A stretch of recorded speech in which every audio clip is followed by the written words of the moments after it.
여러분, 한 가지 질문을 드리겠습니다. 지금 하고 계신 취미가 여러분을 행복하게 만드나요? 아니면 스트레스를 주나요? 만약 취미 때문에 돈 걱정을 하고 계신다면 그것은 취미가 아닙니다. 만약 취미 때문에 가족과 갈등이 생긴다면 그것도 취미가 아닙니다. 만약 그 취미를 그만두면 안도감이 든다면 그것은 분명히 취미가 아닙니다. 그렇다면 진짜 취미는 무엇일까요?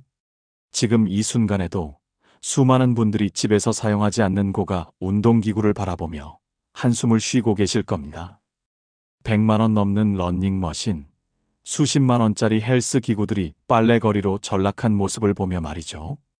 도대체 왜 이런 일이 벌어지는 걸까요? 여러분 안녕하십니까? 오늘은 우리 세대가 꼭 짚어봐야 할 이야기가 있습니다. 최근 들어 참으로 흥미로운 현상을 목격하고 있습니다. 코로나 시절 폭발적으로 인기를 끌었던 취미 활동들이 하나둘씩 시들해지고 있다는 것입니다. 자전거 동호회 모임이 줄어들고 골프장 예약이 예전만 못하고 테니스 라켓을 중고로 내놓는 분들이 늘어나고 있습니다. 심지어 몇 천만 원 하던 고급 자전거들이 반값에도 팔리지 않는 상황까지 벌어지고 있죠. 그런데 여기서 중요한 질문이 하나 떠오릅니다. 우리가 진정으로 원했던 것은 무엇이었을까요? 운동 자체였을까요? 아니면 다른 무언가였을까요? 오늘 이 시간을 통해 그 답을 함께 찾아보겠습니다.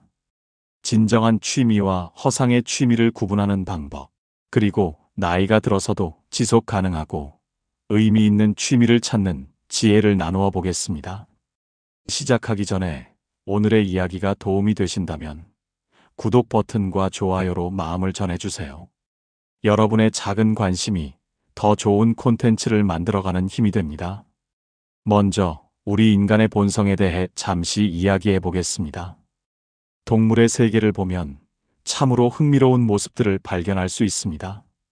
두꺼비가 몸을 부풀려 천적을 위협하는 모습, 공작이 화려한 깃털을 펼치며 자신을 과시하는 모습. 이 모든 것이 사실은 생존을 위한 전략입니다. 자신을 실제보다 크고 화려하게 보이게 해서 위험으로부터 스스로를 보호하는 것이죠. 인간도 마찬가지입니다. 명품 가방을 들고 좋은 차를 타고 비싼 취미를 즐기는 행동. 그 뒤에는 나를 인정해달라, 나를 무시하지 말아달라는 마음이 자리 잡고 있습니다. 세상은 크게 두 부분으로 나뉩니다. 나라는 존재, 그리고 나를 둘러싼 모든 것들. 우리는 끊임없이 이 두 세계 사이에서 자신의 존재를 증명하려 합니다. 그래서 다른 사람들을 관찰하고 그들의 행동을 따라하고 그것을 다시 남들에게 보여주려 하는 것이죠. SNS가 이렇게 성공한 이유도 여기에 있습니다. 인간의 이런 본능을 하나로 묶어 손쉽게 실현할 수 있게 해주었기 때문입니다. 하지만 여기에 함정이 있습니다. 허상으로 쌓아 올린 것들은 언젠가 무너지기 마련이라는 사실입니다. 코로나가 시작되던 시절을 기억해 보십시오. 사회적 거리두기로 어디든 마음대로 갈 수 없었고 사람들이 많이 모이는 곳은 피해야 했습니다. 그때 많은 분들이 찾아낸 해답이 바로 자전거였습니다. 한강을 달리고 양재천을 달리고 산둘레길을 달렸습니다. 혼자서도 즐길 수 있으면서 자연과 함께할 수 있는 운동이었으니까요. 처음에는 정말 순수한 동기에서 시작되었습니다. 그런데 언제부턴가 이상한 변화가 일어나기 시작했습니다. 자전거가 단순한 운동기구가 아니라 신분을 나타내는 도구가 되어버린 것입니다. 어떤 브랜드를 타느냐, 얼마짜리 자전거를 타느냐에 따라 사람을 구분하는 분위기가 생겼습니다. 자전거 한 대에 수백만 원, 심지어 1,000만 원을 넘는 것도 흔한 일이 되었습니다. 자전거뿐만 아니라 자전거복, 헬멧, 장갑, 신발까지 모든 것에 등급이 매겨졌습니다. 어떤 장비를 사용하느냐가 그 사람이 얼마나 제대로 된 라이더인지를 보여주는 지표처럼 여겨졌습니다. 하지만 잠깐, 이것이 과연 맞는 일일까요? 자전거를 빠르게 타는 실력과 비싼 자전거를 소유하는 것이 같은 의미일까요? 물론 아닙니다. 그 결과는 어떻게 되었을까요? 지금 고급 자전거 브랜드들이 30%, 40% 할인 판매를 하고 있습니다. 코로나 때 너무 잘 팔리니까 생산량을 크게 늘렸는데 이제 재고가 쌓여가고 있는 상황입니다. 2천만 원 하던 자전거가 1,000만 원에 나와도 쉽게 팔리지 않습니다. 사람들이 그 가격이 원래부터 거품이었다는 것을 깨달았기 때문입니다. 허상으로 쌓아 올린 것은 무너지는 것도 순식간이라는 교훈을 보여주는 사례입니다. 골프 이야기도 빼놓을 수 없겠습니다. 코로나 시기에 골프 인구가 폭발적으로 늘어났습니다. SNS를 보면 골프 라운딩 사진들로 가득했고 젊은 직장인들까지 너도나도 골프를 시작했습니다. 왜 그랬을까요? 골프장에 가면 특별한 대접을 받는다는 느낌이 들기 때문입니다. 캐디가 옆에서 도와주고 카트를 타고 이동하며 클럽하우스에서 고급 음식을 먹습니다. 평소에는 받기 어려운 서비스를 받으면서 마치 성공한 사람이 된 것 같은 기분을 느끼게 됩니다. 하지만 골프에 드는 비용을 한번 계산해 보면 어떨까요? 장비 구입비부터 시작해서 레슨비, 연습장 이용료, 스크린 골프 비용, 실제 라운딩 비용까지 그린피, 캐디피, 카트비, 교통비, 식사비 등등 한 달에 한 번만 라운딩을 나가도 초보자 기준으로 월 평균 80만 원에서 100만 원이 들어갑니다. 여기서 제가 하나의 개념을 소개하고 싶습니다. 바로 취미 부담 지수라는 것입니다. 월 취미 비용을 월 소득으로 나누고 100을 곱한 값입니다. 이 수치가 10을 넘으면 그 취미는 경제적으로 부담이 되는 수준이라고 봐야 합니다. 예를 들어 월 소득이 500만 원인 분이 취미로 50만 원을 쓴다면 취미 부담 지수는 10입니다. 딱 경계선이죠. 그런데 월 소득이 400만 원인데 취미비로 50만 원을 쓴다면 지수가 12.5가 됩니다. 이미 부담 영역에 들어선 것입니다. 골프로 다시 돌아와서 월 80만 원이 골프에 든다면 취미 부담 지수를 10 이하로 유지하려면 최소한 월 소득이 800만 원은 되어야 합니다. 그런데 여기서 함정이 있습니다. 골프만 하고 사는 것은 아니지 않습니까? 영화, 독서, 여행 등 다른 문화생활도 해야 하는데 그렇다면 전체 소득의 10% 정도를 문화여가비로 써야 건강한 수준입니다. 결국 골프를 부담 없이 치려면 월 소득이 최소 1천만 원은 되어야 한다는 계산이 나옵니다. 월급 400만 원, 500만 원 받는 분이 골프를 친다는 것은 자신의 경제력을 넘어선 과시라고 볼 수 있습니다. 그래서 지금 어떤 일이 벌어지고 있을까요? 골프장 회원권 가격이 하락하고 있고 비용 부담을 느낀 많은 분들이 골프를 그만두고 있습니다. 정말로 골프를 칠 수 있는 경제적 여유가 있는 분들이 아닌데도 한번 해보자는 마음으로 뛰어들었던 분들이 이제 빠져나가고 있는 것입니다. 그렇다면 그분들은 어디로 갈까요? 테니스로 옮겨가는 경우가 많습니다. 골프보다는 비용이 적게 들고 그래도 멋있어 보이는 운동이니까요. 테니스복을 입고 라켓을 들고 코트에서 운동하는 모습은 SNS에 올리기에도 좋습니다. 하지만 테니스도 요즘 참가자가 조금씩 줄어들고 있습니다. 경제 상황이 어려워지면서 사람들이 현실을 직시하기 시작했기 때문입니다. 결국 많은 분들이 깨닫게 됩니다. 나는 운동 자체를 좋아했던 게 아니라 멋있어 보이고 싶었던 거구나. 나는 건강을 위해서가 아니라 남들에게 보여주기 위해 시작했던 거구나. 이런 깨달음 앞에서 허상의 취미들은 무너집니다. 다시 한번 정리해 보겠습니다. 인간에게는 다른 사람을 관찰하고 그것을 따라하고 자신을 드러내고 싶어하는 본능이 있습니다. 이것 자체는 나쁜 것이 아닙니다. 사회적 동물로서의 생존 전략이니까요. 하지만 문제는 이런 본능이 경제적 능력을 넘어설 때 발생합니다. 우리나라가 벤츠 S클래스 판매량 세계 3위라는 사실을 알고 계십니까? 중국, 미국에 이어 3위입니다. 인구 규모를 고려하면 사실상 최고 수준이라고 할 수 있죠. 벤츠가 성공의 상징으로 여겨지기 때문입니다. 하지만 제 경험으로는 진짜 부유한 분들은 오히려 더 검소하고 조용한 차를 타는 경우가 많습니다. 벤츠를 타는 분들 중 상당수는 벤츠를 탈 만큼 성공했다는 것을 보여주고 싶어 하는 분들입니다. 명품 가방, 고가 자전거, 골프 회원권. 이 모든 것들이 사실은 나를 인정해달라는 외침일 수 있습니다. 그리고 그 외침이 경제적 여유를 넘어서는 순간, 그것은 삶을 피곤하게 만드는 짐이 됩니다. 이제 이야기의 방향을 조금 바꿔보겠습니다. 나이가 들어서 정말 고통스러운 것들이 몇 가지 있습니다. 첫째, 질병입니다. 몸이 아픈 것이죠. 둘째, 경제적 어려움입니다. 셋째, 할 일이 없는 무료함입니다. 넷째, 외로움입니다.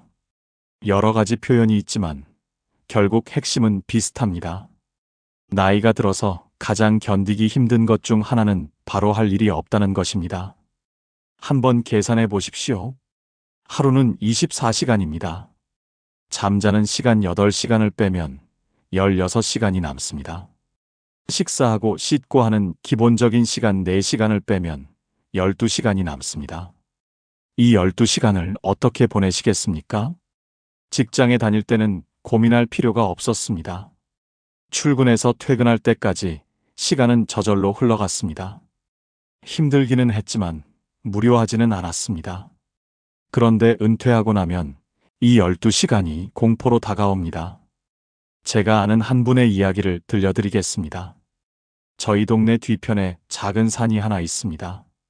서울 둘레길의 한 코스인데 제가 기분 전환을 하고 싶을 때 자주 오르는 곳입니다. 올라가 보면 거의 항상 동네 어르신들이 모여 계십니다. 어떤 분은 벽치기를 하시고, 어떤 분은 체조를 하시고, 어떤 분은 그냥 앉아서 풍경을 감상하십니다.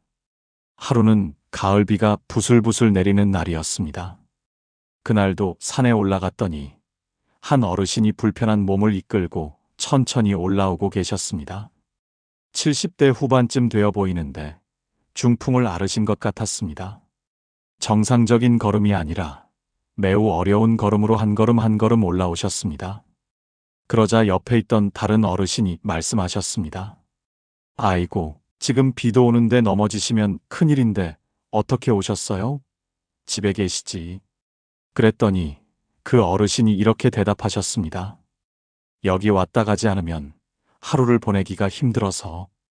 그 말이 제 마음에 깊이 박혔습니다. 잠자는 시간 빼고, 밥 먹는 시간 빼고, 남은 12시간을 보낸다는 것이 얼마나 힘든 일인지를 절실하게 느꼈습니다. 그래서 취미가 필요한 것입니다. 나이가 들어서 취미는 선택사항이 아니라 필수입니다. 취미는 나를 살리는 두 번째 직업이라고 할 수 있습니다. 그렇다면 어떤 취미를 가져야 할까요? 먼저 3가지 원칙을 말씀드리겠습니다. 첫 번째, 경제적 부담을 최소화하라. 취미는 재미를 위해 하는 것입니다. 재미를 유지하려면 부담이 없어야 합니다. 돈이 많이 들어가는 취미는 오래 지속하기 어렵고 경제적 부담이 생기는 순간 재미는 사라집니다. 두 번째, 진정으로 자신이 원하는 것을 하라. 남들이 다 하니까, 멋있어 보이니까 하는 취미는 오래가지 못합니다.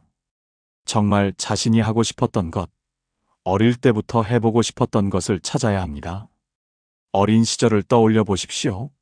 밥 먹으라는 소리가 들려도, 집에 들어가라는 소리가 들려도 밤늦게까지 놀던 그때를 말입니다. 그때 우리는 정말 잘 노는 사람들이었습니다. 언제부턴가 우리는 노는 법을 잊어버렸습니다. 이제 그 본능을 다시 깨워야 합니다. 세 번째, 혼자가 아닌 함께 할 수 있는 취미를 선택하라. 나이가 들어서 가장 안타까운 것 중 하나가 친구가 없는 것입니다. 직장 동료들은 은퇴하면 연락이 끊기고 학창시절 친구들도 각자의 삶을 살다 보면 멀어집니다. 그래서 새로운 친구가 필요합니다. 같은 취미를 가진 사람들과 만나면 대화할 거리가 생기고 함께할 활동이 생기고 외롭지 않습니다. 이 세 가지 원칙을 기억하시면서 이제 구체적인 취미들을 살펴보겠습니다. 첫 번째로 독서와 글쓰기를 추천하고 싶습니다. 도서관으로 달려가십시오. 동네 도서관, 구립도서관, 시립도서관이 곳곳에 있습니다. 여름철에는 시원한 에어컨, 겨울철에는 따뜻한 난방이 나오고 돈도 들지 않습니다. 도서관에 가면 무엇이 보입니까? 인생의 지혜가 담긴 수많은 책들이 있습니다. 신문, 잡지까지 모든 것이 무료로 제공됩니다. 특히 동양 고전들을 권해드립니다. 논어, 맹자, 장자 같은 책들에는 인생의 깊은 지혜가 담겨 있습니다. 그런데 여기서 중요한 것이 있습니다. 책을 그냥 읽기만 하면 금방 잊어버립니다. 중요한 부분에 밑줄을 긋고 나중에 다시 정리하는 습관을 가져야 합니다. 그래야 책의 내용이 진정으로 내 것이 됩니다. 도서관에서는 독서 토론회도 열립니다. 같은 책을 읽고 함께 이야기를 나누는 것입니다. 내가 생각하지 못한 관점을 듣게 되고 새로운 친구를 만나게 됩니다. 독서에서 한 걸음 더 나아가면 글쓰기가 있습니다. 글쓰기는 정년이 없는 직업입니다. 여러분의 글이 처음에는 서툴러도 괜찮습니다. 살아온 인생 자체가 이야기입니다. 젊은 사람들에게는 없는 깊이가 있습니다. 글쓰기 관련 책들을 읽어보시고 기본적인 기법들을 익히시면 누구나 글을 쓸 수 있습니다. 글쓰기는 80세, 90세에도 할 수 있는 활동입니다.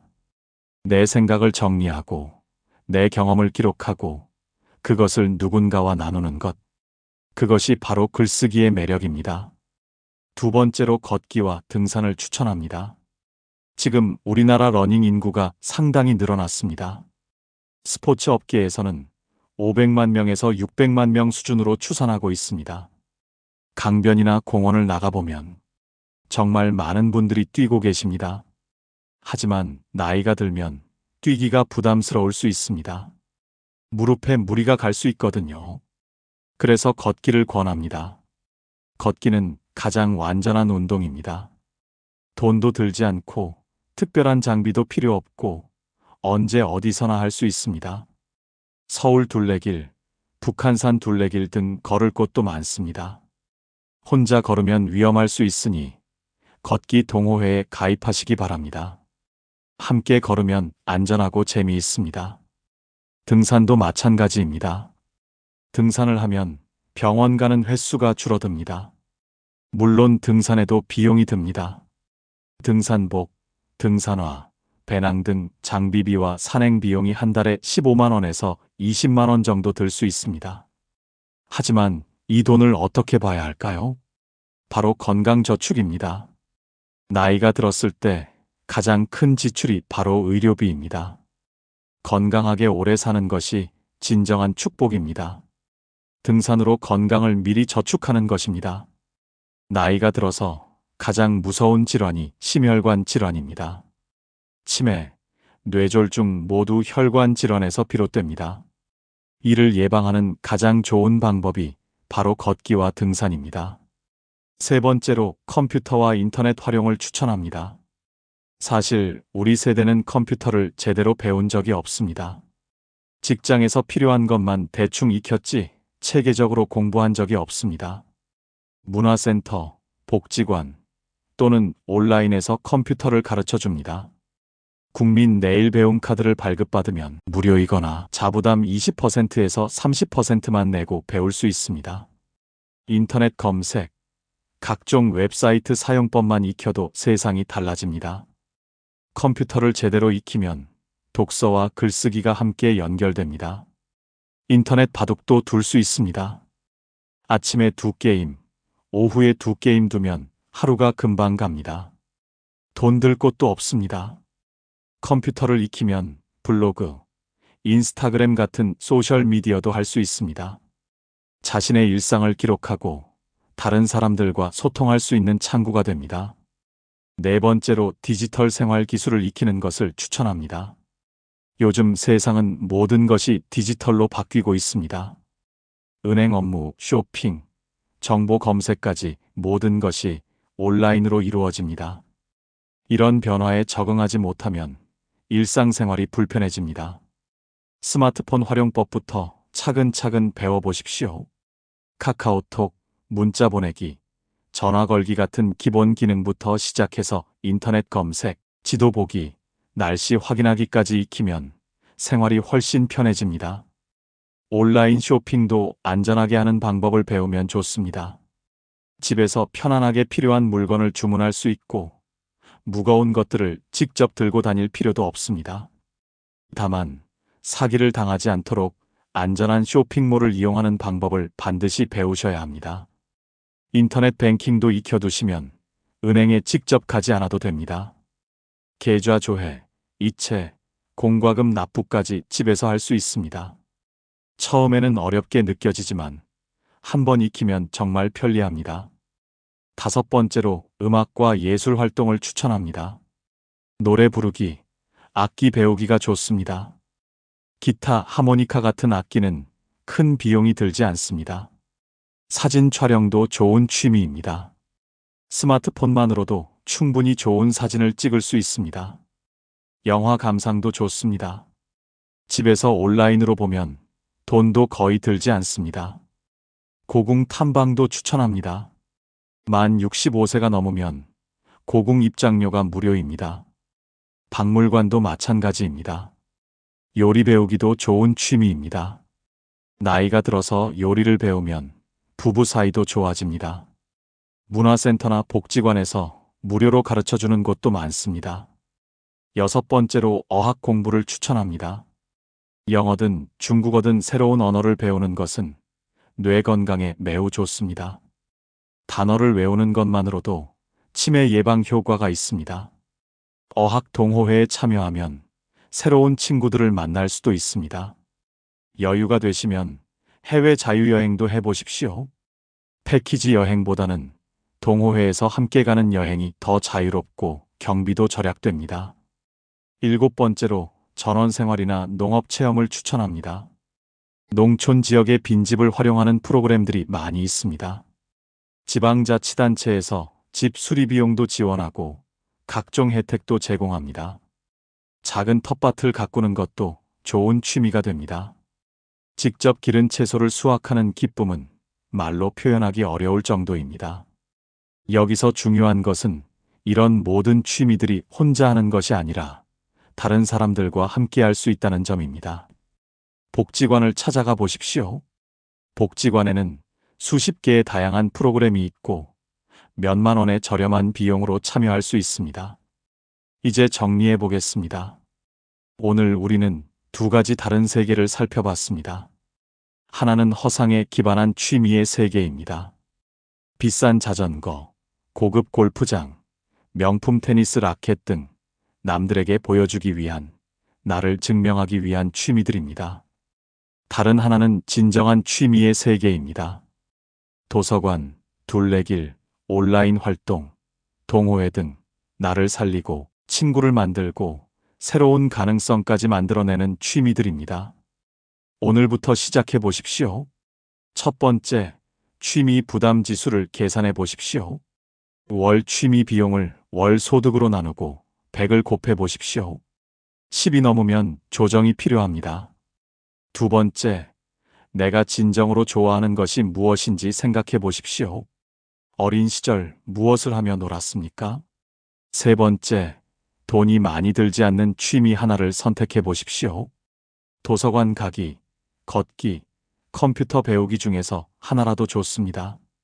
네 번째, 동호회나 복지관 프로그램을 찾아보십시오. 인터넷에 검색하면 많이 나옵니다.